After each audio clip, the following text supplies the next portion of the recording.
Hello and welcome back to Dawn Chorus Writes. This is chapter 4 of the Akuma fight. If you haven't listened to the first 3 chapters, the link down below. Make sure you smash that like button. Comment down below what you're liking so far. It really helps with the notifications and everything. And make sure you subscribe for the future chapters. Okay, on with the show. Bye.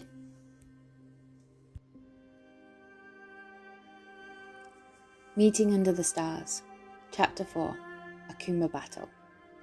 Ladybug POV. Ladybug stared at Chat as he glided through the air, using his baton to jump from roof to roof. She glanced down at the growing scene in front of her. The wind was growing, focusing on one spot like a fixed tornado, whilst a creature that belonged more in a nightmare was contained inside. She felt his presence next to her, tall and strong. Keeping her focus on the devastation, she greeted him in her usual manner. Chat? LB? What are you thinking? He watched how she was calculating their attack. This is the 3rd time in 2 weeks we have faced the same akumatized person and sentimonster. On each of the previous battles, the person was detransformed and nightmare dissolved before we were able to find the Amok and the Akuma. We have no idea who this person is and why Hawkmoth and Phoenix Bear are doing this. She glanced at him for the first time and saw the same confusion she felt. It feels like they're playing some sort of game and we weren't told the rules. Exactly! We were playing by the old rules. You want to change it up? Chat raised his eyebrows at her and a playful grin spread across his lips. I think we need to learn as much as we can, so I think you should combine Plague and Sass together to form Snakenoir whilst I become Dragonbug, taking on Storm. Chat's smile turned to surprise. You think we can hold that much power long enough? We're no longer kids, we're not Mini Bug and Kitty anymore. I've been feeling my power shift, getting stronger. Me too. If you think we can do it, my lady, then let's give it a go. He gazed at her as her expression changed from determination to a game face. Ladybug whipped out a yo-yo, giving it a little swipe to open. He stared at wonder at her hand reaching into the white light and pulled out the snake Miraculous. Chat placed the bracelet onto his wrist and shouted, Plague, Sass, unify! With a glow of light, Chat became Snakenoir, with turquoise snake scales added to his black suit whilst holding the green layer. Ladybug continued to pull out the Dragon Miraculous. Tiki, Long, unify! In a flash of red light, Snakenoir watched his lady transform into golden, red, and black Dragonbug, finishing the transformation in her power stance holding a sword. If you use a second chance now, then if it looks like they might pull out early, or if you think we need more time, pull us back to this moment. Dragonbug directed. With a quick nod, Snakenoir pulled back the snake on his bracelet. Second chance. I'll take on Storm and see if I can contain him whilst you tackle Nightmare. Dragonbug placed her hand on Snakenoir's shoulder. Before she could remove it, he rested his on top of hers. Stay safe out there? You too. She smiled, telling him it was time to shake things up. Wind Dragon! Transforming her into a swirling golden wind as Snakenoir used his baton to propel himself into the eye of the storm, landing on top of the beast. Chat named the sentimonster Nightmare after the first time they had battled it, given the horror-like appearance. A giant stature, scaly body, enormous snarly teeth and long claws that if given a chance would take a slice at you. It was nothing like they had faced before. There was no purpose to it apart from devastation. Dragonbug swirled around the wind, attempting to catch the figure of a man sprinting in huge circles, dressed in a suit which camouflaged against the backdrop he was creating, constantly shifting in colours of grey amongst the swirling wind and darkening clouds above. Storm was gaining ground, consuming larger parts of the city into the tornado as this beast smashed anything in its path. Battling back and forth, taking hit after hit, Snakenoir was getting nowhere. Second chance, he shouted out. I'll take on Storm and see if I can contain him whilst you tackle Nightmare. Dragonbug placed a hand on Snakenoir's shoulder, repeating the same scene as before. Dragonbug. That didn't work. I had to turn back. Oh. Dragonbug tried to re-evaluate the plan. What if you try to contain Nightmare, and I will see if I can set a trap for Storm? Snakenoir said plainly. Okay, let's try your way. She gave him a reassuring smile. Over the years, their partnership had become equal in every sense. Wind Dragon! The plan was starting to work. Dragonbug was distracting the beast long enough for Snakenoir to lead Storm to a spot he had selected to use his catalysm and trap him. As Dragonbug paused to transform into Lightning Dragon, she noticed something unusual in the background of the fight. Either it was a shift in light or something was there she couldn't see. Distracted, she failed to see the clawed hand swipe from right, cutting through her and slamming her body into a nearby building. She cried out in excruciating pain. Trying to stand, she noticed for the first time blood on her suit. How was that possible? Disorientated and struggling to regain her strength, she neglected to notice the left claw hand scoop her up and fling her to the ground. Her mind was turning black. No! Dragonbug! Second chance! I'll take on Storm and see if I can contain him whilst you tackle Nightmare. Dragonbug placed her hand on Snakenoir's shoulder, repeating the same scene as before, but stopped at the look of horror on his face before he flung his arms around her. What happened? I don't know. I was about to lead Storm to the spot and it was working until I heard you scream. A sound I never want to hear again. You were bleeding, and I think about to... How? That shouldn't be able to happen.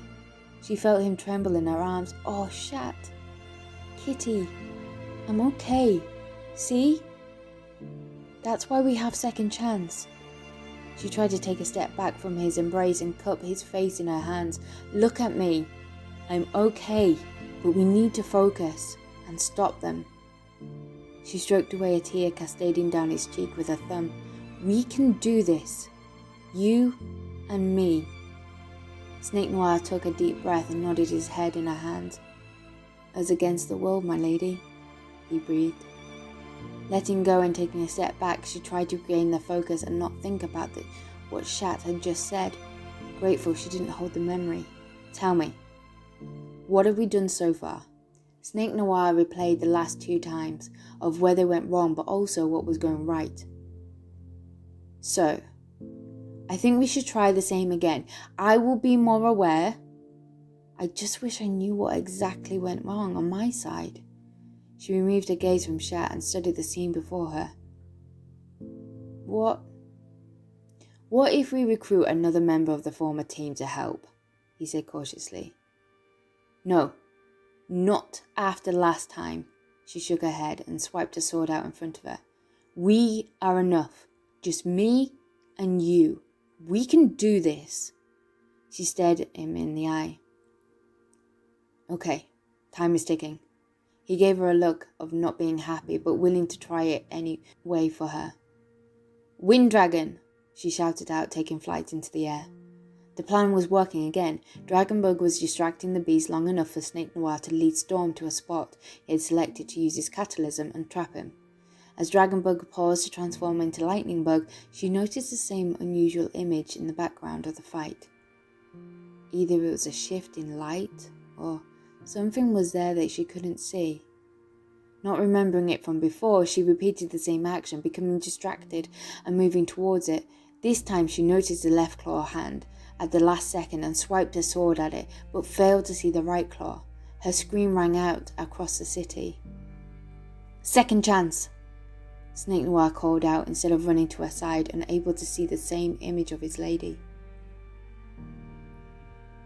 I'll take on Storm and see if I can contain him, whilst you... Dragonbug stopped, taken by surprise as Shat, Snakenoir, wrapped his arms tightly around her. I can't hear that sound again. It's too much. He buried his head into her shoulder. He was starting to scare her, the fear in his voice. Chat. Kitty. Talk to me. What's wrong? What happened? His voice was muffled in her shoulder, refusing to let go of her as he told her about the last 3 attempts. She ran her fingers through his hair. I'm okay. I'm here. He pulled back. The fear had given way to anger. That's what you said last time, and yet it happened again. He shouted, hitting the chimney stack next to them with his baton, watching it crumble around his feet. Chat! I wish I knew why. Don't direct your anger at me. Aim it at them. She threw her arm out at the monster below, who had destroyed another building whilst they were fighting with each other. I'm sorry. It's the curse of this Miraculous, remembering what happened when you don't. The look of pain in his eyes could break her heart. No. Now was not the time. That would happen after. Tonight. Under the stars. I know. I get that, but we have to stay focused. She grabbed him by the shoulders. We can do this. She released him, feeling herself getting drawn in. Maybe we need some luck. Lucky charm! He threw a yo-yo into the air and suddenly a red and black rope appeared. Rope? What are you meant to do with that? He watched her search the horizon, putting the pieces of the puzzle together. I think I know. If you continue with your plan, I can use the wind dragon and the rope to contain Nightmare. She held out the lucky charm in front of her, ready to go. Chat quickly placed a hand on the small of her back, a gesture he'd only shown to Marinette before now. Okay. Promise me you'll stay safe, he said, giving her a look that implied everything. It will work this time. Trust me, she said, giving him a soft smile, praying silently to herself for it to be true. Always. He removed his hand and changed his look to that of determination. Wind Dragon! The plan was working again. Dragonbug was distracting the beast long enough for Snakenoir to lead Storm to a spot he had selected to use his catalysm and trap him. Without pausing this time, she started to loop the rope around the clawed hand as the beast tried to take swipe at her. They might be able to pull it off after all. All of a sudden, Nightmare dissolved, leaving the rope behind, discarded amongst the devastation.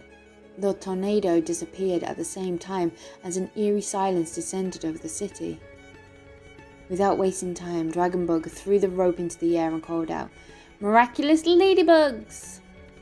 An explosion of pink energy created a swarm of tiny ladybugs to zoom around the city, reconstructing buildings and healing people like it never happened.